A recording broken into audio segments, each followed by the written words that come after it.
ভাইরে ভাই, বাংলাদেশ জাতীয় ক্রিকেট দলের নির্বাচক প্যানেল থেকে এক একটা ডিসিশন আসতেছে পুরাই মাথা নষ্ট। কতটা গন্ডমূর্খ অজ্ঞ হলে এরকম ডিসিশন নেওয়া যায়, যেই ডিসিশন গুলার মাথা মুন্ডু কিচ্ছু নাই। এই যে বাংলাদেশ এ দল ঘোষণা করছে নিউজিল্যান্ড এ দলের বিপক্ষে একটা সিরিজ খেলবে, সেই জন্য এই এ দলের মেম্বার গুলা দেখেন। এই যে ধরেন পারভেজ হোসেন ইমন জাতীয় দলে খেলছে, ঠিক আছে, অল্প খেলছে, এখনো নিজেকে প্রমাণ করতে পারেনি, ডিপিএল এ মোটামুটি ভালো করছে, রাখা যায়। তারপরে ধরেন মোহাম্মদ নাইম শেখ ইন্টারন্যাশনাল ক্রিকেটে 50টার উপর ম্যাচ খেলছে, যেই ফরম্যাটেই হোক, তাকে রাখছে এ দলে, ওকে। তারপরে এনামুল হক বিজয় কোন হিসেবে এ দলে থাকে, কোন হিসেবে? তারপরে মাহিদুল ইসলাম, তারপরে আপনার সাইফ হাসান, এরা থাকতে পারে, ঠিক আছে। তারপরে ইয়াসির আলী চৌধুরী ইন্টারন্যাশনাল ক্রিকেট খেলছে, তাও থাকতে পারে, খুব বেশি খেলেনি। তারপরে ধরেন নুরুল হাসান সোহান, যে ক্যাপ্টেন্সি করছে, যে বাংলাদেশ জাতীয় ক্রিকেট দলের ক্যাপ্টেন্সি করছে, তাকে তাকে রাখা হয়েছে কোথায়? এ দলে। তারপরে ধরেন মোসাদ্দেক হোসেন, অনেক ইন্টারন্যাশনাল ম্যাচ খেলছে। তারপরে ধরেন আপনার শামীম হোসেন পাটোয়ারি, ইন্টারন্যাশনাল ম্যাচ অনেক খেলছে। তারপরে আপনার তানভীর ইসলাম, নাইম হাসান শুধুমাত্র টেস্ট ক্রিকেট খেলে, রাখা যাইতে পারে। তারপরে আপনার এবাদত হোসেন ইনজুরি থেকে ফিরছে, রাখা যাইতেই পারে। তারপরে আপনার হচ্ছে শরীফুল ইসলাম, মানে কোন হিসেবে এ দলে শরীফুল ইসলাম থাকতে পারে। তারপরে আপনার হচ্ছে মুস্তাফিজুর রহমান, সবচাইতে আশ্চর্যজনক বিষয় হচ্ছে এইটা, মুস্তাফিজুর রহমান যে এখন পর্যন্ত ইন্টারন্যাশনাল ক্রিকেটে বাংলাদেশ দলের অটো চয়েস, সেই প্লেয়ার কিভাবে এ দলে থাকতে পারে, কিভাবে, কোন যুক্তিতে, কোন বুদ্ধিতে, মানে এই এই চিন্তাটা মাথায় আসছে কেমনে, এই হচ্ছে নির্বাচক প্যানেলের। তারপরে ধরেন আপনার হচ্ছে লাস্ট রেজাউর রহমান রাজা, তাকেও রাখা যাইতে পারে, সমস্যা নাই।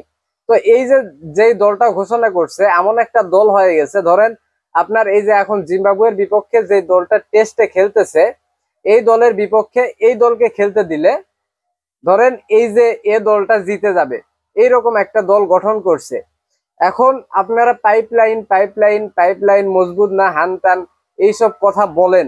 এখন পাইপলাইনটা মজবুত হবে কেমনে? পাইপলাইনের মানে যেগুলো প্লেয়ার ইন্টারন্যাশনাল ক্রিকেট খেলছে এবং রেগুলার খেলতেওছে, সেই রকম ক্রিকেটারকে আপনারা এ দলে রেখে দিছেন, তাহলে পাইপলাইনের আর ক্রিকেটার কোথায়?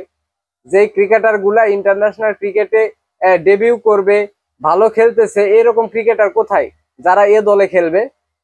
ইন্টারন্যাশনাল ক্রিকেট যত প্লেয়ার খেলছে সবগুলাকে এখানে রাখা হয়েছে। এই যে এই যে নিউজিল্যান্ড এ দলটা আসবে, ওইখানে মিলায়েন তো কয়টা আপনার পরিচিত প্লেয়ার পান? দেখবেন একটা পরিচিত প্লেয়ারও তাদের দলে আপনি পাবেন না। তাদের পাইপলাইনের যত ইয়াং ক্রিকেটার আছে এবং ট্যালেন্টেড ক্রিকেটার আছে, তাদেরকে নিয়ে এ দল গঠন করছে এবং তাদেরকে পাঠাবে, আপনারা দেখেন। আর বাংলাদেশ কি করছে? কোথায় ইয়াং ক্রিকেটার, কোথায় ট্যালেন্টেড ক্রিকেটার, মানে ইন্টারন্যাশনাল ক্রিকেটে যারা ফ্লপ করতেছে আবার খেলতেছে, এরকম ক্রিকেটার দিয়ে একটা এ দল বানায় দিছে। এই হচ্ছে বাংলাদেশের দল নির্বাচনের একটা আহ কি বলবো, এটা দল নির্বাচন করছে না কি করছে আল্লাহ জানে। মানে এখন এই সিদ্ধান্তগুলো দেখে অনেকে বলতে পারেন আগে যেই আপনার কি বলো এটার নাম, এই তেরি আগের যে নান্নু নান্নুই ভালো ছিল, এইটা অনেকের মনে হইতে পারে। এইটা এইটা মনে করলেও দোষ ভাই, এইটাও মনে করা যাবে না। নান্নু এরকম সিদ্ধান্তই নিছে, যার জন্য আমরা তাকে চাইনি। এখন যারা আসছে তারাও ওই নান্নুর মতোই সিদ্ধান্ত নিচ্ছে। কেউই আসলে মানে কারো সিদ্ধান্তই আসলে হচ্ছে না আসলে।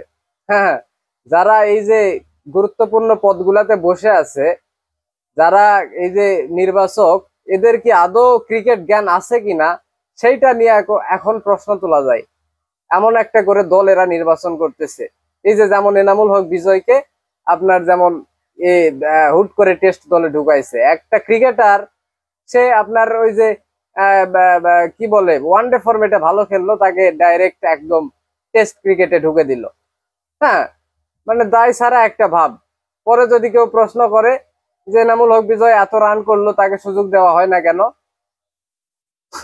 তখন তখন বলবে এই যে টেস্ট ক্রিকেটে সুযোগ দিছে, যদি খারাপ করে তখন বলবে তাকে তো সুযোগ দেওয়া হয়েছে, খারাপ করছে। ভাই সে তো টেস্ট ক্রিকেটে সুযোগ চায়নি, সে তো টেস্ট ক্রিকেটে ভালো খেলেনি, ভালো করেনি, তাকে টেস্ট ক্রিকেটে আপনি সুযোগ দিবেন কেন? ওয়ানডে ফরম্যাটে ভালো করছে, ওয়ানডে ফরম্যাটে সুযোগ দেন, তখন যদি খারাপ করে তারপর বলবেন সুযোগ দিছি, খারাপ করছে, দোষ নাই।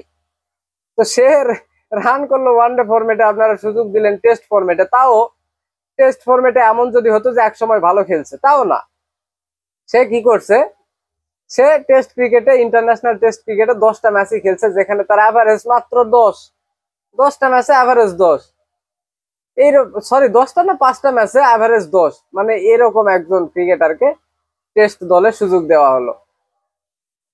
এই হচ্ছে অবস্থা। অন্যদিকে অমিত হাসান 50+ গড়ে আপনার হচ্ছে এই যে আমাদের ঘরোয়া লিগে রান করতেছে টেস্ট ক্রিকেটে, সেই ক্রিকেটারকে মানে চোখেই পড়তেছে না, তাকে সুযোগই দিচ্ছে না, তাকে চোখেই পড়তেছে না। এই হচ্ছে অবস্থা। হ্যাঁ, মানে কি বলবো, যাই হোক পাপা। তারপরে ধরেন আপনার এই যে মুস্তাফিজ, মানে মুস্তাফিজ সব বুঝলাম ভাই, যত এই দলে যতগুলো আছে সবগুলাই ঠিক আছে, এ দলের সদস্য হওয়ার যোগ্য, বুঝলাম। মুস্তাফিজ কোন হিসেবে এ দলে? মুস্তাফিজ কি করবে? এত এত ম্যাচ খেলছে ইন্টারন্যাশনাল ক্রিকেটে, আইপিএল, পিএসএল, বিপিএল, হ্যান ত্যান কত লিগ খেলে বেড়াইছে, একদম ইন্টারন্যাশনাল ক্রিকেটে মানে একজন অভিজ্ঞতা সম্পন্ন ক্রিকেটার হয়ে গেছে। সেই ক্রিকেটার কেন ভাই এ দলে? আশ্চর্য তো, এটা কোন ধরনের সিদ্ধান্ত? মানে এইটা মাথায় আসলো কেমনে? কাকে ভালো বলবেন, কাকে বিসিবিতে আনবেন? যে আসে সেই মানে প্রথমে মনে হয় কি যে এ খুব ভালো সিদ্ধান্ত নিবে, একে যদি বিসিবিতে পাইতাম তাহলে সেই হইতো। বিসিবিতে আসার পর ওই যে লাউ সেই কদুই, আগে যে যেমন সিদ্ধান্ত নিছে এ এসে অমনি সিদ্ধান্ত নেই, কোনো তফাৎ নাই, কোনো পার্থক্য নাই। মানে যতক্ষণ দায়িত্বে থাকে না ততক্ষণ মনে হয় ঈশ্বরের মতো আর লোক নাই, মারাত্মক একজন লোক রে। যখনই কোনো দায়িত্বে আসে তখনই তাকে আর খুঁজে পাওয়া যায় না, তখন তাকে আর খুঁজে পাওয়া যায় না সেই আগের অবস্থায়। তো ক্ষমতায় থাকলে মনে হয় এর থেকে খারাপ মানুষ আর নাই, যখন ক্ষমতায় থাকে না তখন মনে হয় যে এর থেকে ভালো মানুষ আর নাই, একদম ফেরেস্তা। এমনই নান্নু, বাসার এরা যেই কাজটা করে গেছে, ও ওইখান থেকেই শুরু করছে এই যে গাজী আশরাফ লিপুর যেই সিলেকশন কমিটি। কি পার্থক্য! এইভাবে এইভাবে ক্রিকেট চলে, এইভাবে বাংলাদেশ ক্রিকেটের উন্নতি হবে? কখন কাকে কি করতেছে, কার চাপে কাক, ভ্যাবাচ্যাকা অবস্থা, একদম ভ্যাবাচ্যাকা অবস্থা ভাই, ক্রিকেটে ভ্যাবাচ্যাকা অবস্থা।